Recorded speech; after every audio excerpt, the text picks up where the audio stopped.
Bonjour à toutes et tous. Sans doute avez-vous entendu parler d'un projet de loi dont la première lecture vient d'être faite à l'Assemblée nationale.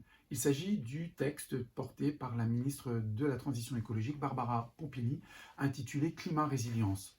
C'est un texte qui émane de la Convention citoyenne pour le climat voulue par le président de la République et, comme vous le savez, commission qui a été constituée de 150 citoyens tirés au sort et qui ont donc formulé, préconisé des mesures pour entamer tous ensemble cette nécessaire transition énergétique, écologique, environnementale.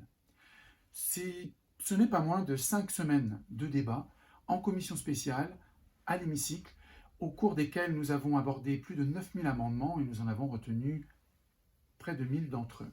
Aussi, je me propose de vous les présenter, pas tous bien sûr, mais au moins avec vous retenir les principales mesures dans des domaines aussi variés que la consommation, le déplacement, la manière de se loger, de se nourrir, de produire et de travailler. Je vous rappelle par ailleurs que ce texte fera l'objet très prochainement, dans quelques jours, d'une étude au Sénat avant de revenir pour une lecture définitive à l'Assemblée. Donc tout ça pour dire que ce texte est encore modifiable, peut-être amendé, peut-être enrichi.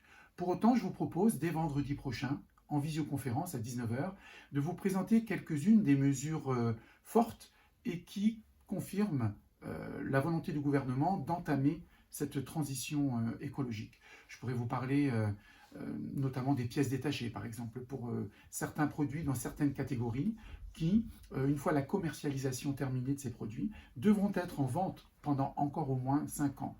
Je pourrais vous parler du logement et des conditions demandées aux propriétaires de faire que, notamment les logements en passoire de type F et G, puissent faire l'objet de réhabilitation dans les prochaines années. Je pourrais vous parler des vols intérieurs des avions, je pourrais vous parler de la fin programmée des moteurs thermiques des véhicules, que ce soit des camions, que ce soit la voiture individuelle, le fameux repas végétarien hebdomadaire qui a fait couler pas mal d'encre, ou enfin vous parlez par exemple de l'artificialisation des sols pour laquelle il est demandé aujourd'hui aux élus de limiter la possibilité d'urbaniser en périphérie de manière décousue.